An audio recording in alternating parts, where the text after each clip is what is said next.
ศาลธรรมนูญ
สังขารจะสาสวยต้องหมั่นคัดสีคนจะดีต้องหมั่นฟังเทศน์อยากเป็นคนวิเศษต้องสร้างเหตุแห่งความดีขอน้อมบูชาพระรัตนตรัยอันเป็นที่พึ่งสูงสุดในชีวิตขอถวายความเคารพพระมหาเถรานุเถระเจ้าจุตนจุองค์โดยมีพระเดชพระคุณหลวงพ่อพระเทพโกศลหลวงพ่อที่ปรึกษาเจ้าคณะภาค7วัดศรีโสดาพระอารามหลวงเป็นเก้าเป็นประธานพระเดชพระคุณหลวงพ่อพระเทพปริยัติหลวงพ่อเจ้าคณะจังหวัดเชียงใหม่พระเดชพระคุณหลวงพ่อพระเทพสิงหวราจารย์หลวงพ่อรองเจ้าคณะจังหวัดเชียงใหม่ฝ่ายงานเผยแผ่หลวงพ่อพระครูโกศิษฐ์ประยัตยาภรณ์พ่อเจ้าคณะตำบลสุเทพเขต1วัดป่าแดงมหาวิหารหลวงพ่อพระครูปริยัติยานุสารพ่อรองเจ้าคณะอำเภอเมืองเชียงใหม่วัดฝ่ายหินครูบาอาจารย์เจ้าจุตนจุองค์เจริญพรญาติโยมหุ้นส่วนธรรมและการรยนธรรมทุกผู้ทุกท่านที่กำลังรับฟังสถานีวิทยุกระจายเสียงพระพุทธศาสนาแห่งชาติและสังคม FM 104.50 เมกะเฮิรตซ์และสถานีวิทยุสาธารณะจังหวัดเชียงใหม่ FM 92.25 เมกะเฮิรตซ์ออกอากาศที่วัดฝ่ายหินและวัดป่าแดงมหาวิหารอำเภอเมืองจังหวัดเชียงใหม่พร้อมด้วยคลื่นกัลยาณธรรมเว็บไซต์กัลยาณมิตรเสียงตามสายห่อกระจายข่าวทุกวัดทุกวาทุกหมู่บ้านตัวเช้าวันนี้หลังจากที่ได้ฟังน้ำฟังธรรมในรายการมรดกธรรมการเมืองของท่านอาจารย์พระครูวิสิทธิ์ศรีลาภรณ์วัดวังสิงห์คำรายการธรรมะเพื่อประชาชนของท่านอาจารย์พระครูธีระสุตพจน์สุวโตเจ้าหลวงวัดม่อนแสนสุขจบลงเป็นที่บรมวลไปเรียบร้อยแล้วก็มาพบปะอุจากันในรายการเสียงจากชุมชนป่าแดงและสันทรายหลวงเป็นประจำ8 โมงถึง 8 โมงครึ่งโดยประมาณ วันนี้พบกันในวันพุธที่6เดือนกุมภาพันธ์พุทธศักราช2562เป็นวันกลางสัปดาห์ในสัปดาห์ที่2ของเดือนกุมภาพันธ์ เริ่มต้นรายการด้วยการนำเอาพุทธศาสนาสุภาษิตประจำวันประจำเจ้าวันนี้นำมาฝากพ่อแม่พี่น้องในบทที่ว่าสัทโธสีเลนะสัมปันโนยะโสโภคะยะโสโภคะสัมมัปปิโตยังปเทสังพัชติตัทธะตัทเถวะปูชิโต ขอสมาภัย สัทโธสีเลนะสัมปันโนยะโสโภคะสมัปปิโตยังปเทสังพัชชติตัทธะตัทเถวะปูชิโตแปลใจความเป็นภาษาไทยว่าผู้มีศรัทธาประกอบด้วยศีลเรียบพร้อมด้วยยศและโภคะจะไปสู่ถิ่นใดๆก็มีคนบูชาในถิ่นนั้นๆ ผู้ใดที่มีศรัทธาคือความเชื่อในทางพระพุทธศาสนานั้นองค์สมเด็จพระสัมมาสัมพุทธเจ้าทรงตรัสเรื่องของศรัทธา ความเชื่อนั้นต้องประกอบด้วยปัญญาเชื่อว่ามนุษย์และสัตว์ทุกตัวตนมีกรรมเป็นของตัวเองเชื่อว่าผลของกรรมที่ได้กระทำตั้งกายตั้งวาจาตั้งใจก็ส่งผลแก่คนคนนั้นสัตว์ตัวนั้นและเชื่อว่า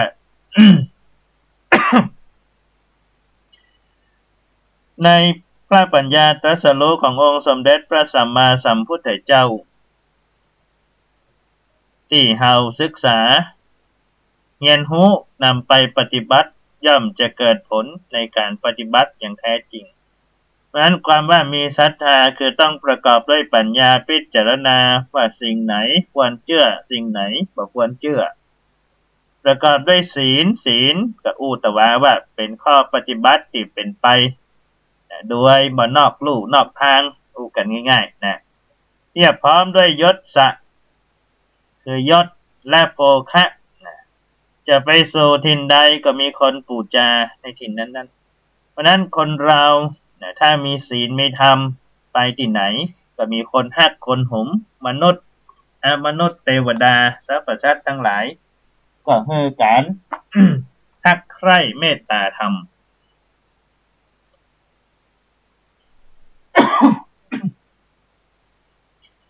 นี่เป็นพุทธศาสนาสุภาษิตในเจ้าวันนี้นำมาฝากพ่อแม่พี่น้องได้ลองพิจารณาว่าการมีศีลมีธรรมการมี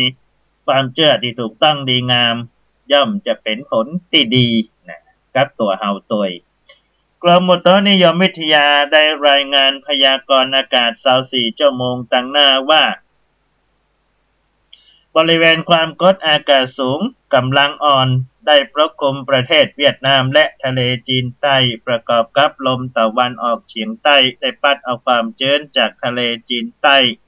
เข้ามาปกคลุมประเทศไทยตอนบนลักษณะเช่นนี้จะทำให้มีอากาศหนาวเย็นมีหมอกหนาในบางพื้นที่แต่จะมีอากาศร้อนในตอนกลางวันและจะมีฝนได้เป็นบางแห่งภาคเหนือนั้นจะมีลมตะวันตก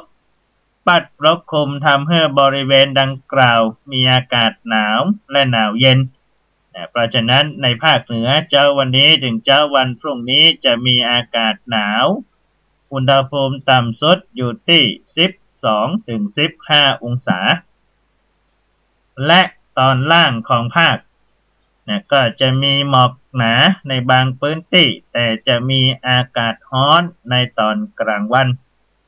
โดยจะมีอุณหภูมิต่ำสุดโดยทั่วไปอยู่ที่17 ถึง 20 องศา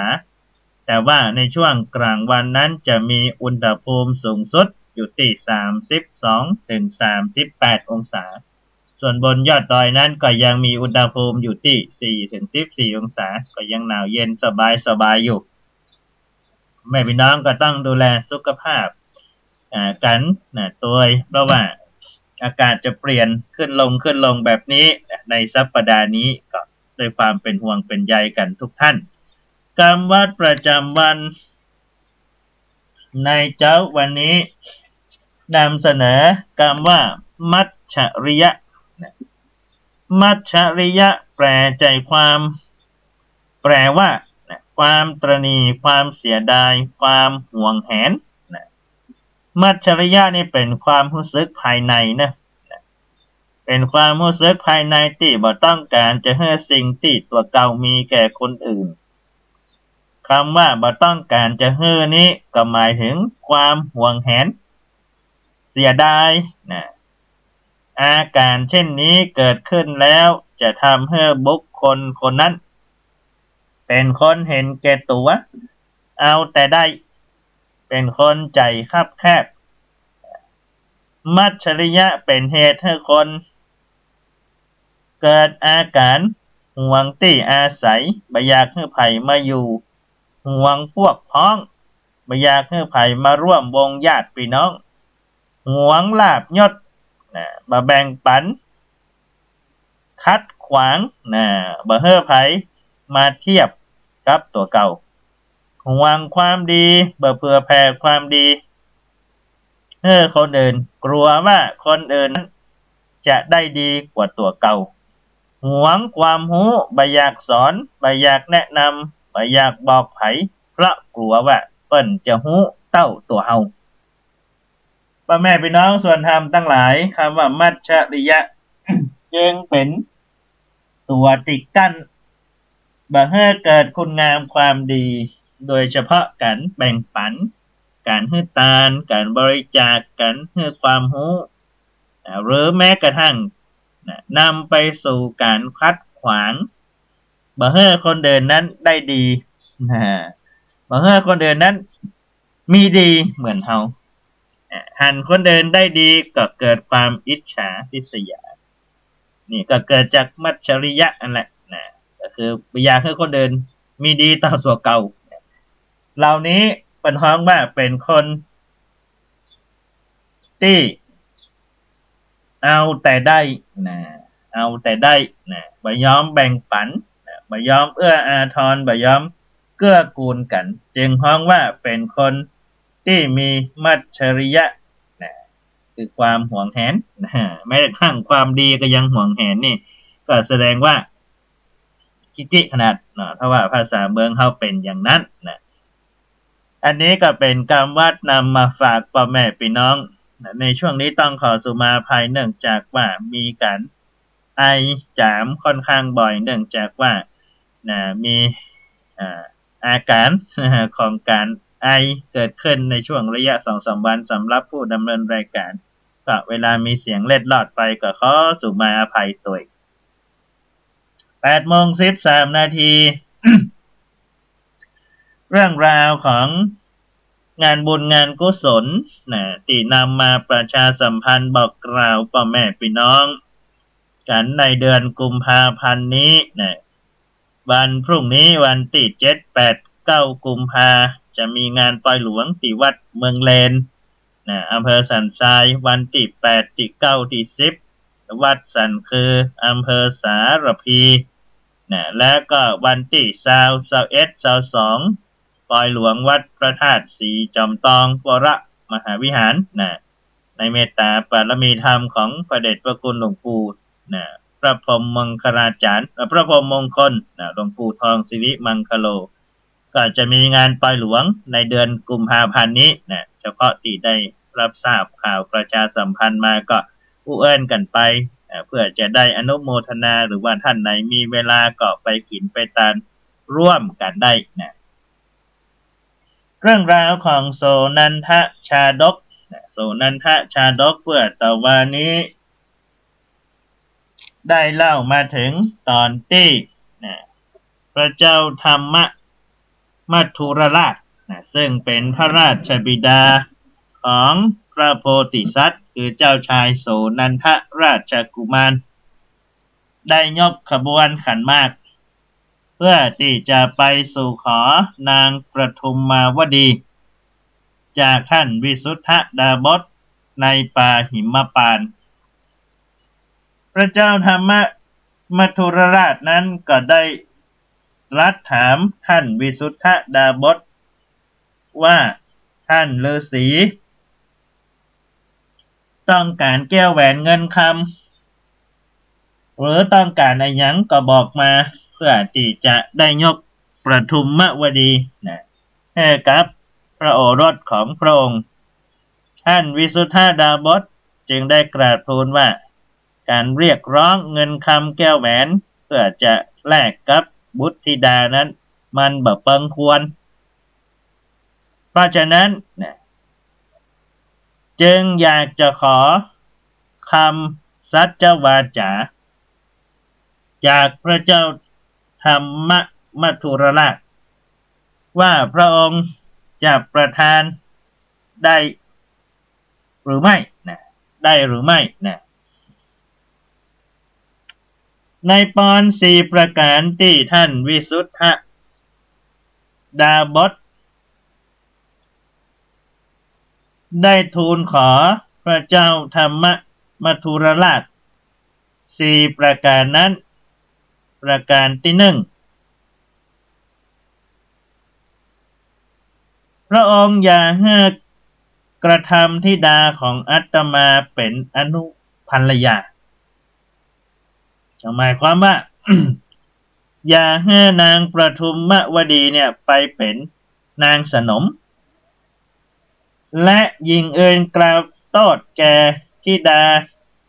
ของอาตมาพระองค์จงพิจารณาซึ่งโทสานุโทษ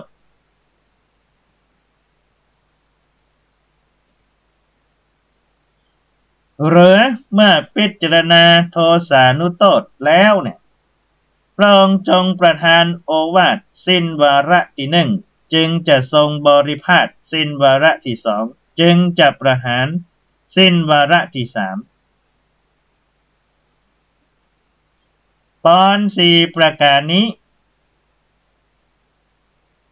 ถ้าพระองค์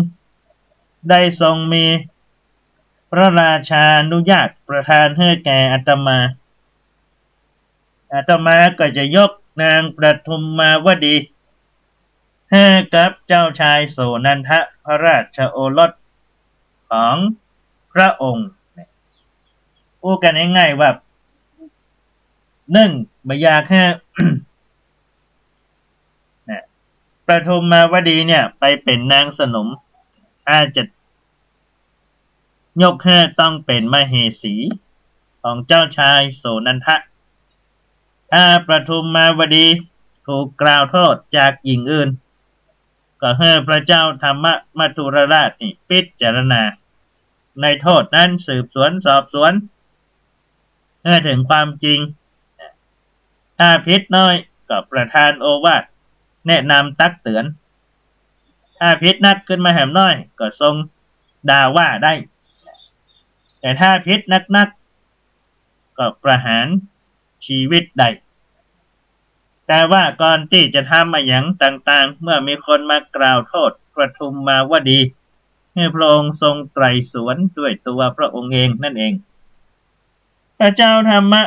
มัทุรราชจึงทรงรับปากเป็นสัจวาจาต่อท่านวิสุทธดาบสว่าสิ่งที่ท่านดาบสขอมานั้นเรา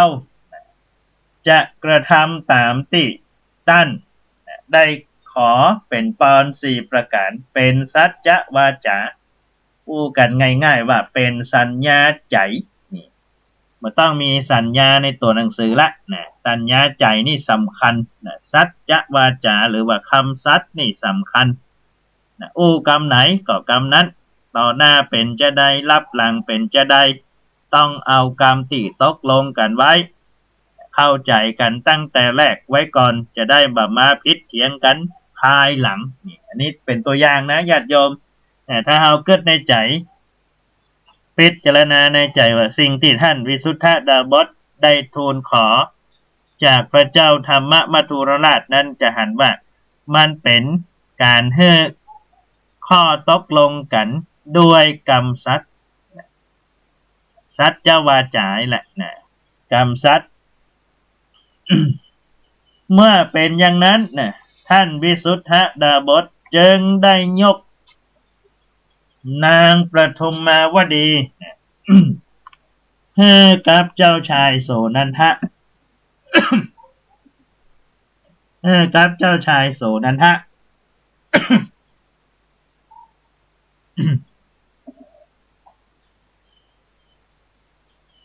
พระโอรสของพระเจ้าธรรมมัทุรราชได้อภิเษกสมรสกันเมื่อ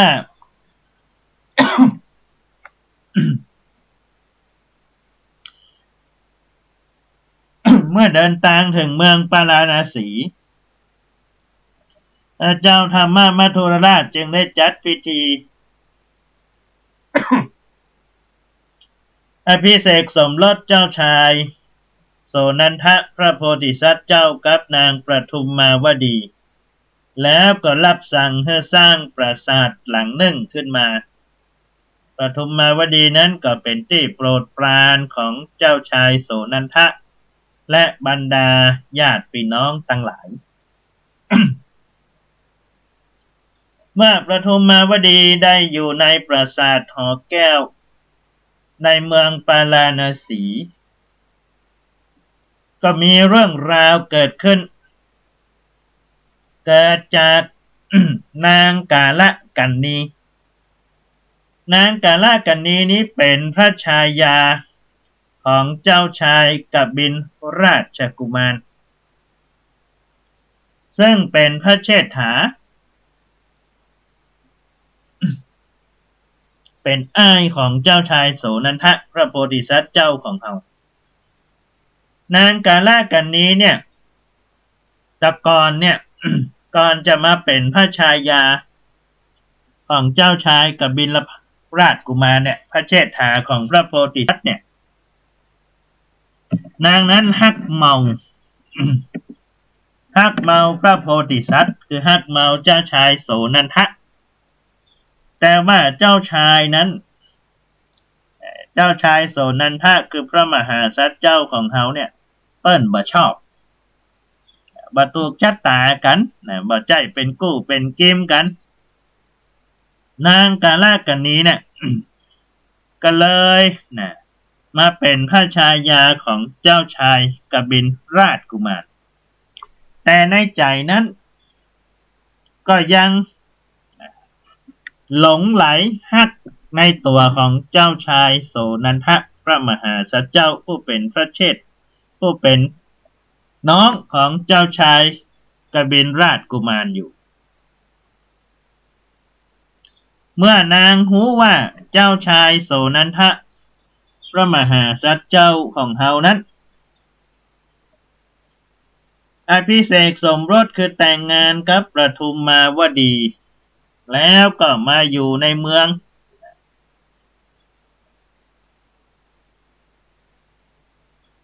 ก็ทำให้นางกาละกันนี้นั้นช้ำใจพ่อแม่พี่น้องส่วนดำทั้งที่ตัวเก่านั้นมีสามีอยู่แล้วนี่ชาเมสุมิจฉาจาราเวรมณีเนี่ยเธอไม่มีความซื่อสัตย์ต่อผู้เป็นกู้ฮักของตัวเก่าในใจของนางนั้นเนี่ยที่มาแต่งงานกับเจ้าชายกบิลราชเพื่อเอาชนะเจ้าชายโสนันทะเมื่อเปิ้นได้หันมาสนใจเสียได้ตัวเก่านะแต่นะเจ้าชายโสนันทะเปิ้นบ่มีความฮักต่อตัวนางอยู่แล้วตั้งแต่ต้นเปิ้นก็เลยมีความรู้สึกว่านะเสียดายนะแต่กาละกันนี้นั้นก็ฝังใจมาโดยตลอดในใจของนางนั้นนางบ่ได้มีความฮักต่อพระสวามีนางเลยนะก็เกิดในใจว่าเมื่อเจ้าชายโสนันทะแต่งงานกับประทุมมาวดีก็ทำให้นางนั้นโคตรเกลียดมีความ แค้นในใจเกิดขึ้นเป็นห้องว่าไฟแห่งโทสะไฟแห่งโทสะมันเผาจิตใจนางกาละกันนี้ ทีนี้กาละกันนี้ก็เลยวางแผนว่าจะเอาเจ้าชายโสนันทะมาเป็นพระสวามีของนางทั้งที่นางนั้นเป็นพระชายาของพระเชษฐาของเจ้าชายโสนันทะก็เกิดในใจว่าเฮาก็บ่ได้ฮักเจ้าชายกบิลราชที่แต่งงานกันนี่เพราะว่าเรียกร้องความสนใจจากเจ้าชายโสนันทะแต่บัดนี้เนี่ยเจ้าชายโสนันทะ ก็มาแต่งงานกับประทุมมาวดีจะทำให้นางนั้นวางแผนที่จะฆ่าพระสวามีตัวเก่าโดยการเอายาพิษคือสารหนูใส่ไปในขนมต้มใส่ไปวันละน้อยละน้อยละน้อยนะผู้เป็นพระสวามีคือเจ้าชายกบิลราชกุมาร ก็เสวยขนมต้มซึ่งเจ้าชายกบิลราชกุมารก็เข้าใจว่าการละกันนี้เนี่ยหักพระองค์แล้วดูแลพระองค์จัดแจงขนมนมเนยจัดแจงข้าวปลาอาหารแต่หารู้ไหมว่านั่นคือการวางแผนของนางกาละกันนีฟังเจอมันแบบเป็นมงคลนะเนาะกาละกันนี นะพ่อแม่พี่น้องสันธรรมเมื่อยาพิษมันสะสมในพระวรกายของเจ้าชายกบิลราชกุมารผู้เป็นพระสวามีของนางกาละกันนีนักเข้ามีอยู่วันหนึ่ง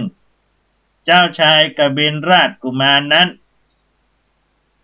พระองค์ได้เสด็จไปทรงกีฬานี่สมัยก่อนเพิ่นก็จะตีครีนะตีลูกไฟนะฮะโดยความเหน็ดเหนื่อยในพระวรกายก็ทำให้ฤทธิ์ของยาพิษนั้นแสดงอาการจนในที่สุดพระราชกุมารกบิลราชกุมารนี่ก็มีพระอาการกระวนกระวายวิงเวียนกระซับกระส่ายล้มลงแล้วก็สิ้นพระชนม์ณที่ปราสาทของพระองค์และนางกาละกันนีนางกาละกันนีก็ทำเป็นร่ำให้เศร้าโศกโศกาเสียใจว่าพระสวามีสิ้นพระชนม์แล้วโดยโรคที่หาสาเหตุบ่เจอพระเจ้าธรรมมัทุรราชผู้เป็นพระราชบิดาเมื่อทรงทราบข่าวว่าเจ้าชายกบิลราชกุมารพระโอรสได้สิ้นพระชนม์ก็ทรงเสียพระทัยเป็นอย่างยิ่งจึงรับสั่งลูกแถม5 คนเข้ามาพบแล้วตรัสว่าบัดนี้อ้ายของเธอทั้งหลายของลูกเขาเนี่ยเป็นอ้ายเก่าเนาะได้เสียชีวิตลงแล้วเราทั้งหลายจงช่วยกันในการตกแต่งดาประสบแล้วก็ส่งดวงวิญญาณของพระเชษฐาไปสู่สุคติกันเตะเรื่องราวของกาละกันนีวางแผนว่าจะเอาเจ้าชายโสนันทะมาเป็นพระสวามีของนางก็สำเร็จไปขั้นแรกละคือกำจัดพระสวามีที่มีของนางคือเจ้าชายกบิลราชกุมารหลังจากนั้นนางจะวางแผนจะใดต่อไปประทุมมาวดีจะตกอยู่ในที่ลำบากหรือไม่ ต้องติดตามท่าดาฟังกันในวันพรุ่งนี้ต่อไปวันนี้เวลาเสี่ยงแล้วอาตมาภาพต้องนำรายการจากพ่อแม่พี่น้องท่านผู้ฟังไปก่อนพบปะกันใหม่ในวันต่อไปขอความสุขสวัสดีจงบังเกิดมีแด่ทุกท่านขอเจริญพร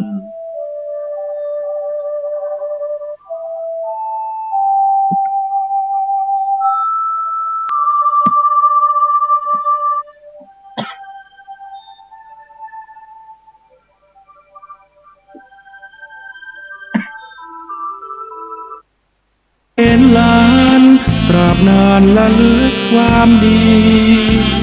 แม้สิ้นชีวิตความดีก็ยังยิ่งยง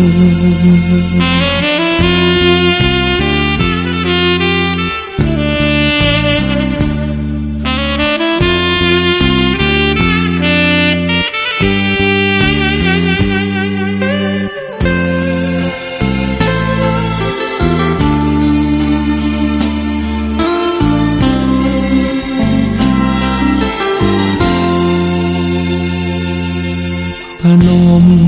มือพร้อมขอก้มลงกราบ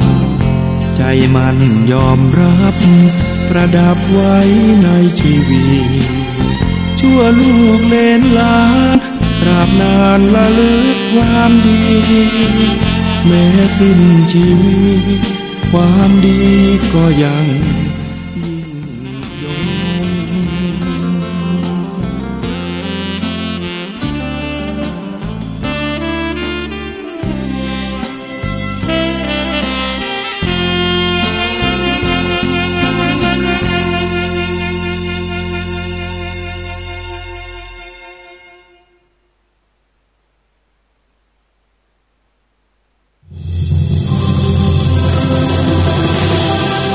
กำลังฮื้อเกียรติทับฟัง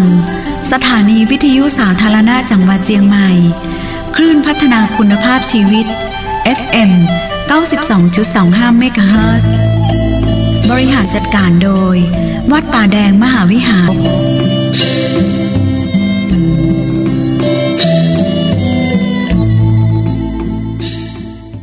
พี่น้องศรัทธาของวัดป่าแดงมหาวิหารทุกหลังคาเรือนญาติธรรมทางใกล้ทางไกลก็สามารถร่วมบุญ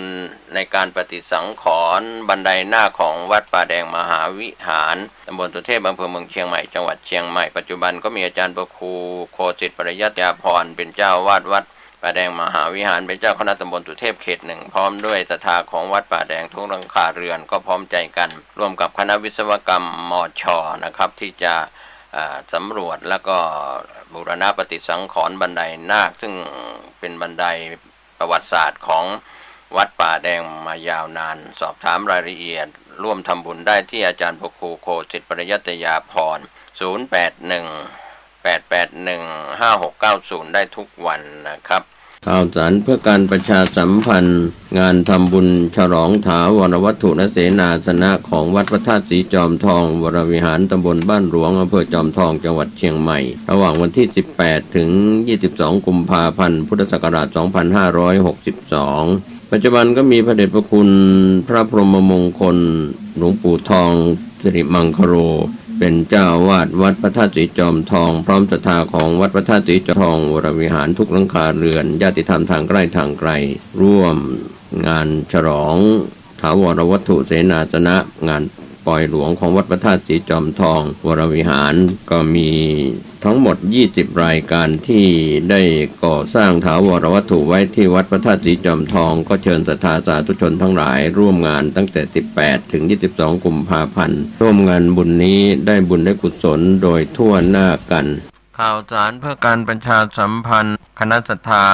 วัดพระเจ้าเมงรายทุกหลังคาเรือนทำการบูรณะปฏิสังขรณ์วิหารและวิหารพระเจ้าคาคิงบูรณะปฏิสังขรณ์กุฏิสงฆ์ขึ้นใหม่จะทำการยกช่อฟ้าวิหารเฉลิมฉลองสมโภชอารามในวันที่14มีนาคมพุทธศักราช2562คณะกรรมการวัดก็ใคร่ขอเชิญชวนผู้ใจบุญทุกท่านได้ร่วมทำบุญทอดผ้าป่าสามัคคีสมทบทุนในงานทำบุญยกช่อฟ้าและสมโภชอารามวัดพระเจ้าเมงรายตำบลพระสิงห์อำเภอเมืองเชียงใหม่จังหวัดเชียงใหม่ในวันที่13และ14มีนาคม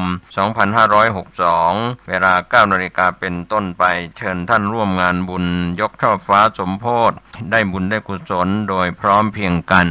ข่าวสารเพื่อการประชาสัมพันธ์ด้วยทางวัดใหม่ห้วยทรายตำบลสุเทพอำเภอเมืองเชียงใหม่ปัจจุบันก็มีพระอธิการบุญเพ็งปิยธรรมโมเป็นเจ้าวาดวัดใหม่ห้วยทรายพร้อมศรัทธาของวัดใหม่ห้วยทรายทุกหลังคาเรือนได้สร้างศาลาปฏิบัติธรรม โดยพระเดชพระคุณพระพรหมมงคลหลวงปู่ทองสิริมังคโรวัดพระธาตุศรีจอมทองวรวิหารอำเภอจอมทองเชียงใหม่เป็นประธานบางศิลาฤกษ์ได้เริ่มลงมือก่อสร้างในช่วงที่ผ่านมาท่านที่จะร่วมบุญร่วมกุศลสอบถามรายละเอียดเพิ่มเติมสร้างศาลาปฏิบัติธรรม0871815231ได้ทุกวัน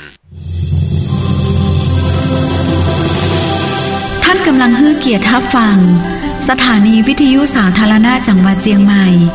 คลื่นพัฒนาคุณภาพชีวิต FM 92.25 เมกะเฮิรตซ์บริหารจัดการโดยวัดป่าแดงมหาวิหาร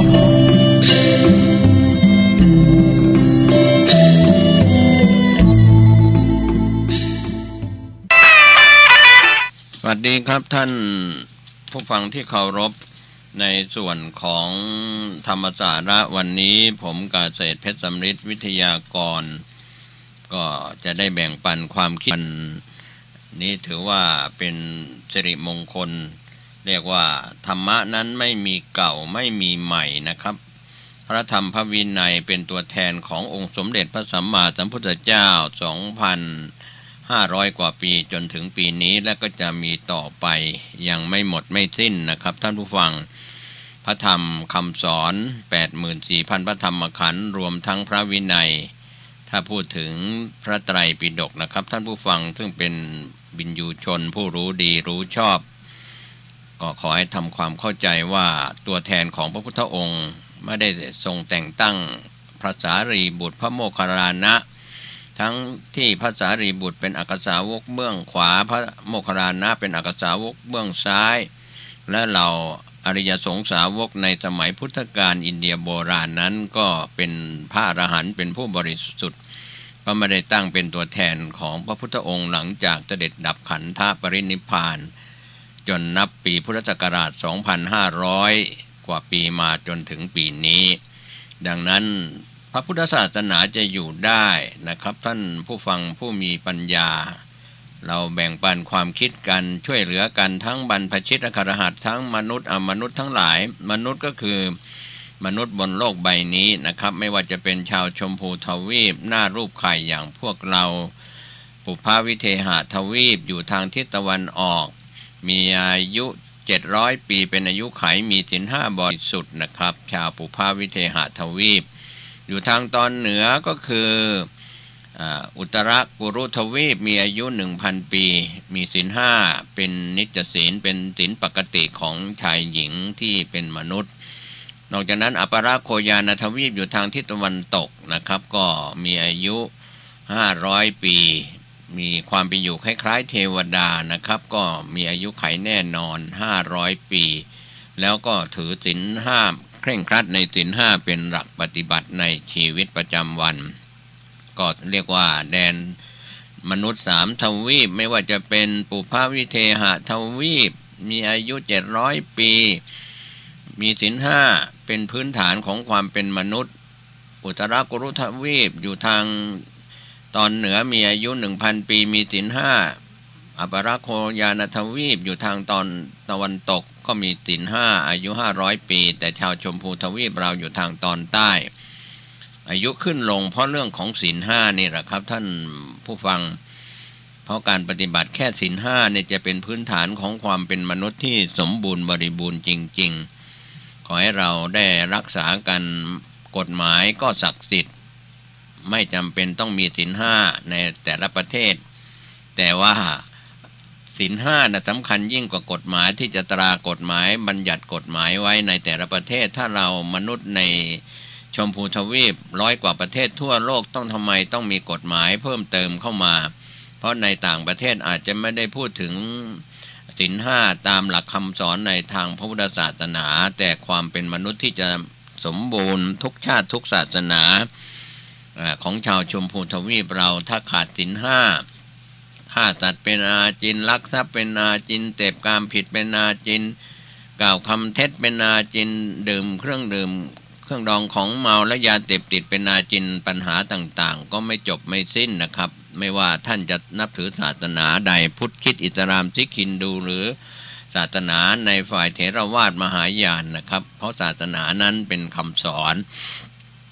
ผู้ปฏิบัติก็คือคนที่เป็นมนุษย์ดังนั้นพื้นฐานความเป็นมนุษย์ที่สมบูรณ์ที่สุดก็คือการมีศีลห้าศีละเป็นเรื่องของความปกติของความเป็นมนุษย์ถ้าเราผิดปกติก็คือเราทำผิดฆ่าสัตว์ลักทรัพย์เสพกรรมที่ผิดกล่าวคำเท็จดื่มสุราเมรัยเครื่องดองของเมายาเสพติดเหล่านี้นะครับเป็นเรื่องการทำผิดศีลทุศีลศีลด่างศีลพ้อยอะไรก็แล้วแต่นะครับก็เป็นส่วนที่เราควรจะคิดจะพิจารณากันดังนั้นเราชาวชมพูทวีปนั้นอายุไขขึ้นลงก็เพราะศีลนี่เป็นยุคของการลียุคก็ยุคแห่งการเข็นฆ่าก็อายุก็ลดน้อยลง100 ปีลดลงไป1 ปี100 ปีลดลงไป1 ปีจากสมัยพุทธกาลอายุขัยของมนุษย์100 ปี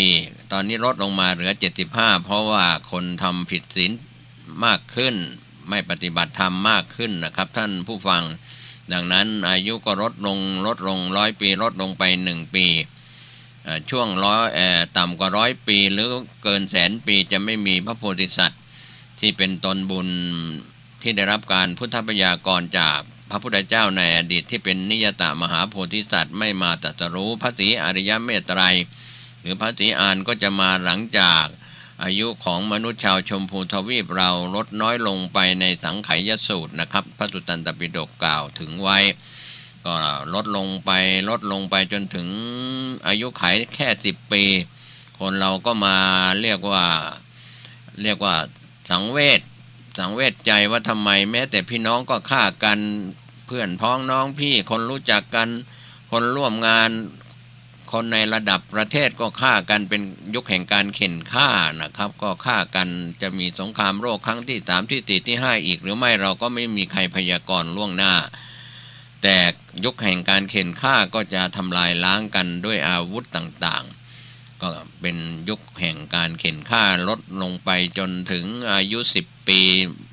คนที่มีอายุ10 ปีนี่ก็มาสำนึกมาสังเวชใจว่าทำไมบรรพชนบรรพบุรุษของตนที่เคยมีนั้นก็ฆ่ากันทะเลาะเบาะแว้งกันผิดในศีล5นี่แหละครับก็